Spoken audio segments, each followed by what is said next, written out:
we doing, guys? So have you ever had a mold and you haven't done it in so long you cannot remember what the heck it is?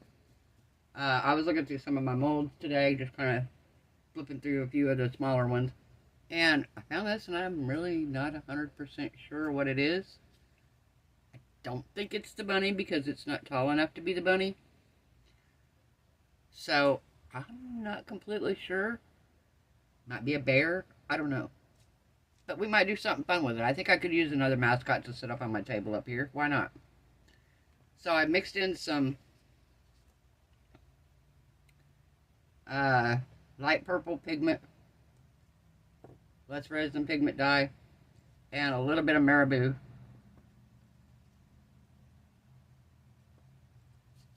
And we are stirring it right quick here.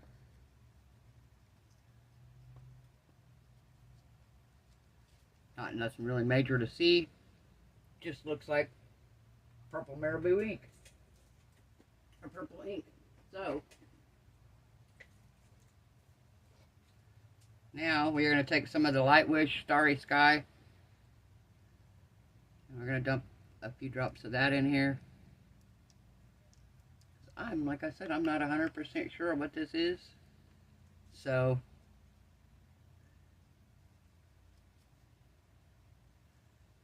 we are going to pour it in here and find out, I guess.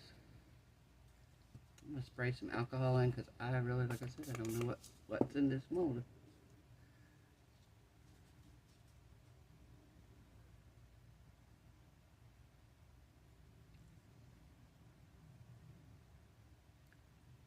It's clearly a character of some sort because there's feet on the bottom here. I just don't know what character. So we're going to find out. We shall see. Now I don't know what to pour. I've got extras. Imagine that. Alright, we're going to do some butterflies here with the extras. Why not?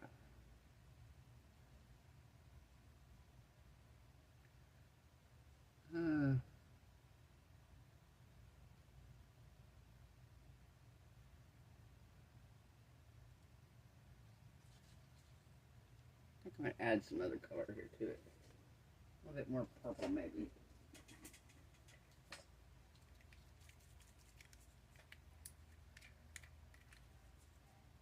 Magenta, actually. We're going to add some magenta to it.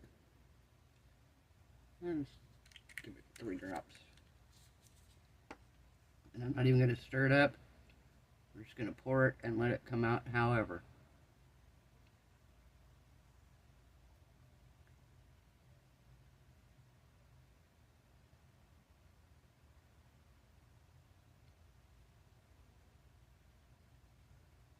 Okay, let's do this one.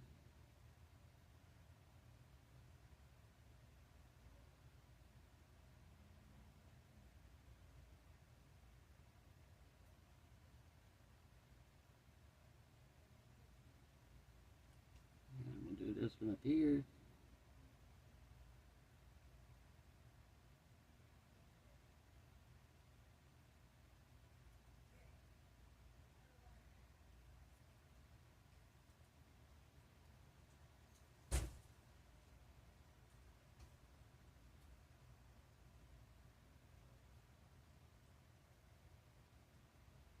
Alright.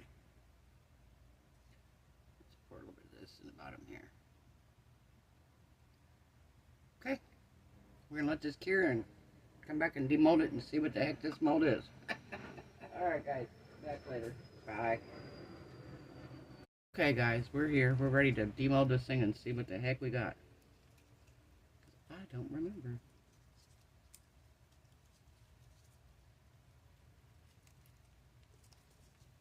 Is it? Oh, it's an owl. Oh, I forgot I had that mold, guys. Oh my gosh, I would be doing him so much more. Oh my gosh. Yes, I forgot all about that. Oh, I love this mold.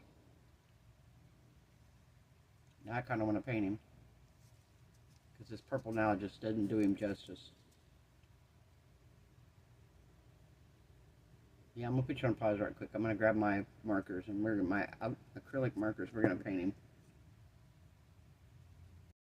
Okay, so I've got my brown marker out here, and we're gonna do.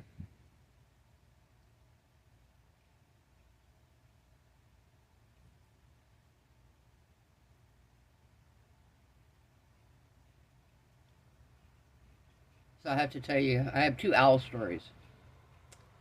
So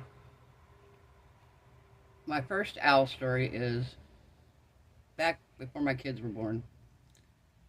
When I was dating my daughter's father, one of the things growing up in Oklahoma that we used to do, because we lived in a town that was like, you literally drove 2 miles outside of town and you were out in the country. And it was a thing, we just went out and we drove country roads. And it was a thing. Went out driving on country roads. Well, we're old. I mean, we're older. We're adults. We're old enough to be out there running around. And we go out and we were kind of looking for farmhouses. Because at one point we thought we wanted to live out there in the country.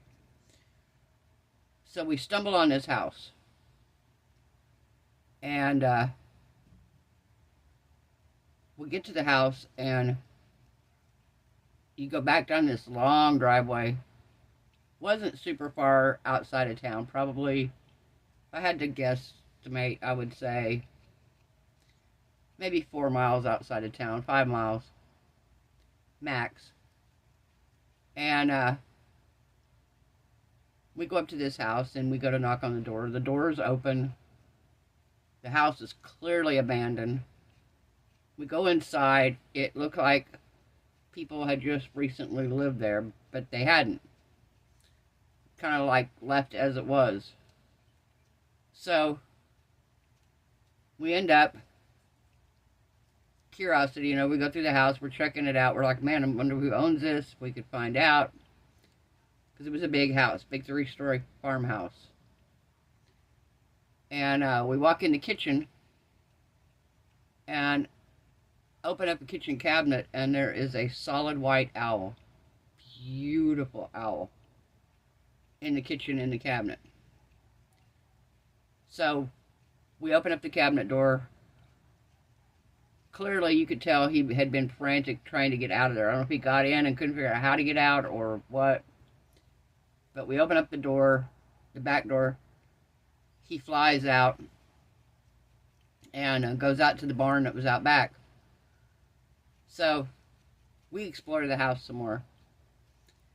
And we get to the attic in this house, and there's a trunk.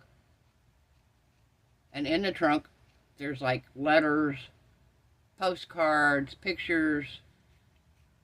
And I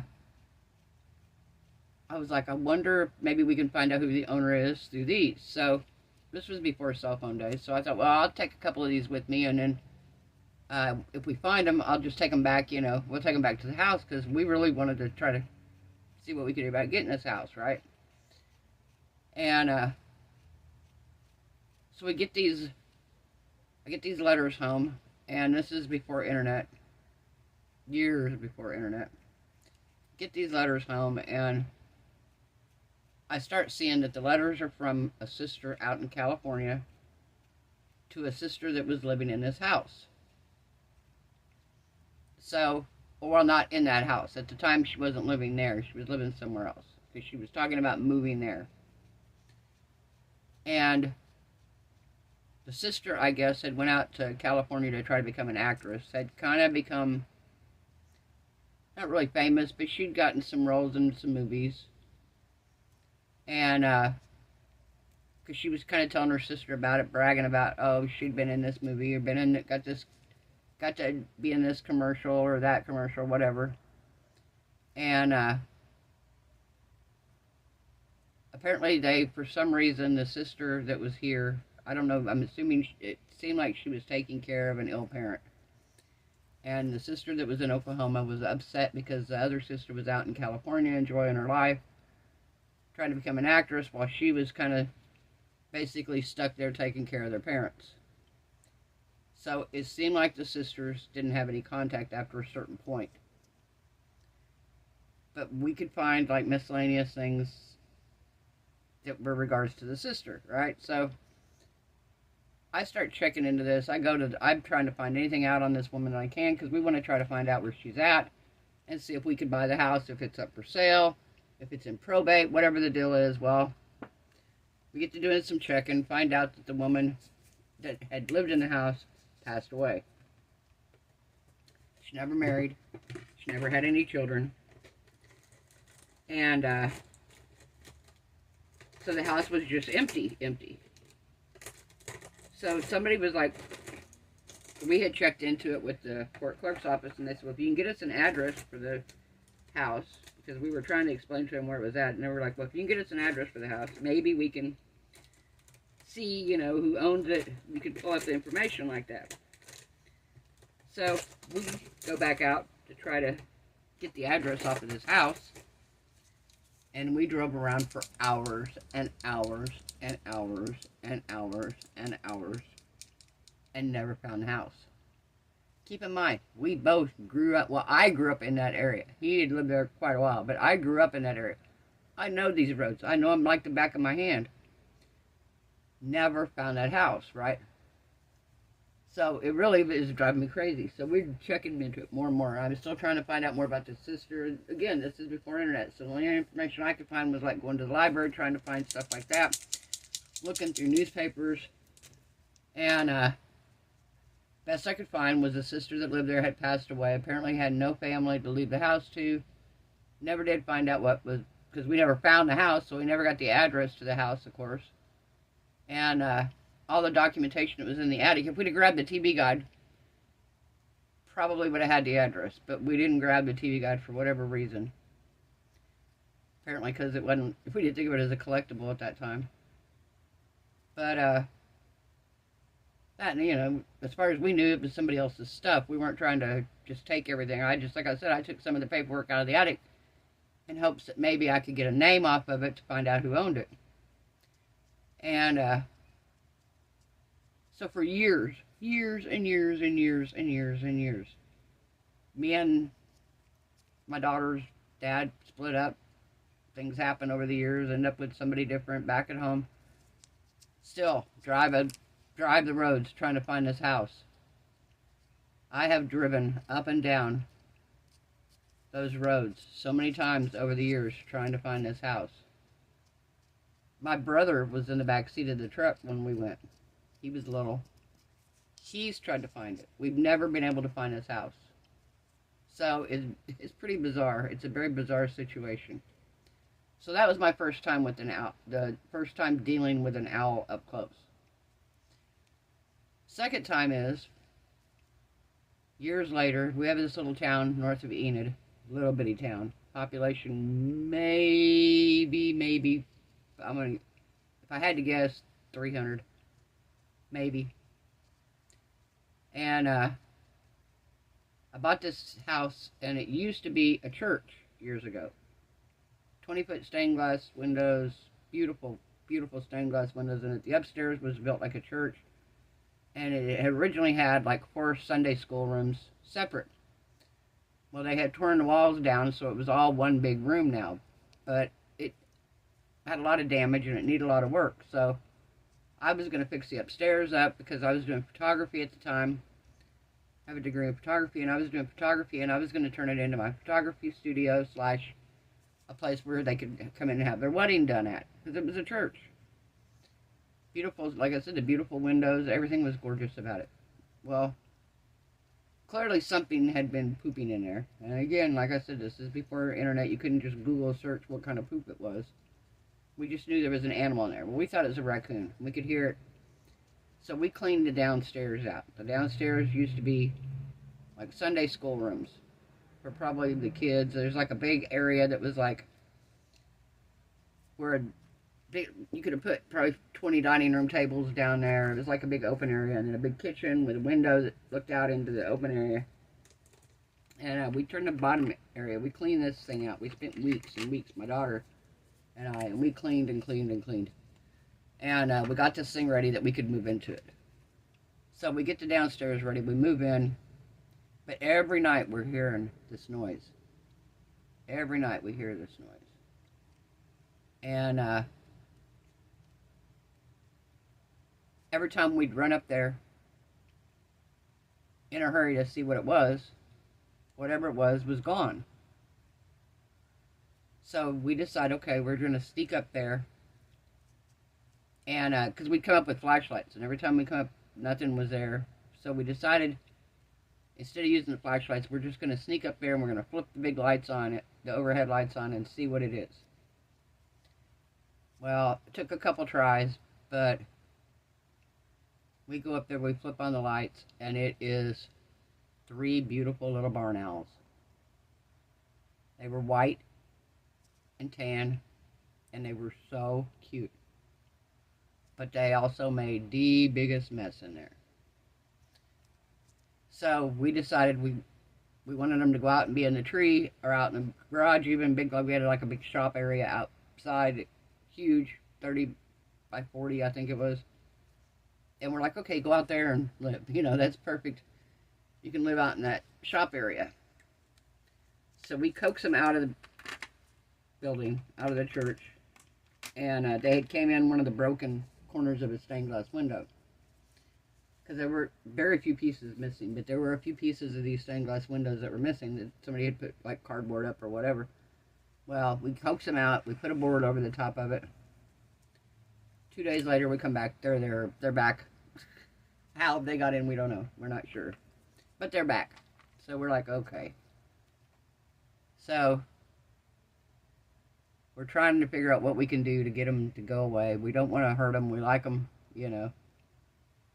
And needless to say, not long after that, we ended up moving due to a weird scenario that we'll go into at another time if y'all ever want to hear that story. But yeah, so for a long time my daughter and I had pictures of them, and I don't think I have any anymore. At least I don't think I do.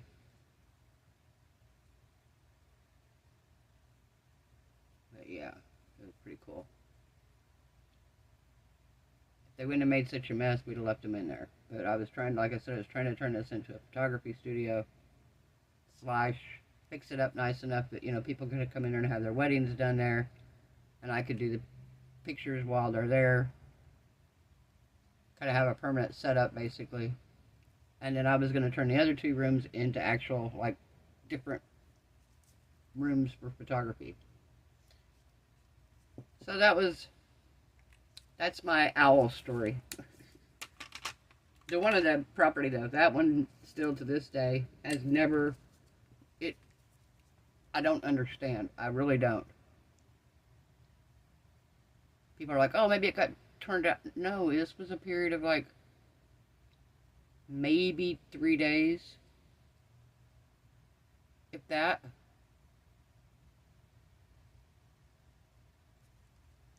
I don't understand what could have happened. How, and like I said, to have never found it, even a trace of it, the little road that went back, because it had a long driveway. It had probably a good 50-foot long driveway that went back to the house, and to not even find a trace of the driveway. Even if now, yeah, the house might be tore down now, but to not find a trace of the driveway anywhere is just crazy. Crazy town, crazy town. I don't get it. I really don't get it, guys. It's just, yeah.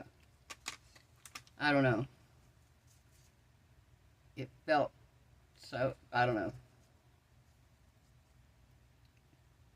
If there wouldn't have been 5 other people there with me, I would have thought I hallucinated it. I'd have been like, oh, I just imagined it. There's no such house.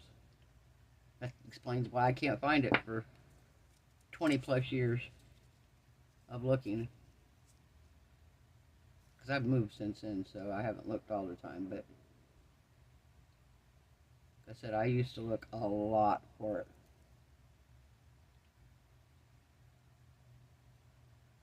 Maybe just go drive around that area just to see if we see it. There we go. So here's my little owl. He's cute.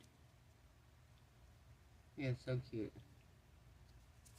Kind of want to do this around here a little bit more.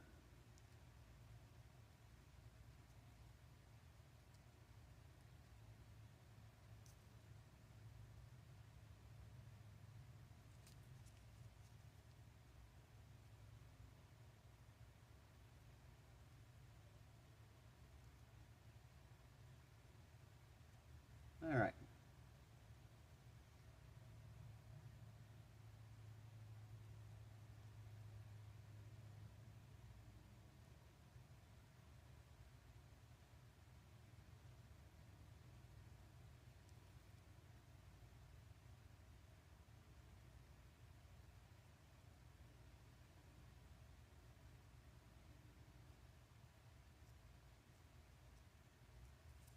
All right. That's him. This is my little owl here. He's gonna go sit over there with the rest of my little characters. Gonna go sit over there with the rest of them. Now that I know what that mold is,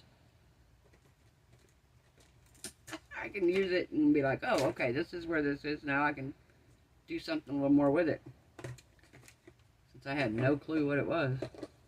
Like, what is this mold? Why does it look so familiar? I don't know how many times I've poured this. Honestly, I don't think very many. And like I said, considering I like owls, I can't believe that. Huh. Very bizarre. That's alright, though. We have him now. What was the owl? Woodsy. Give a hoot, don't pollute. Woodsy Owl. Isn't that his name? He's either that or he's the,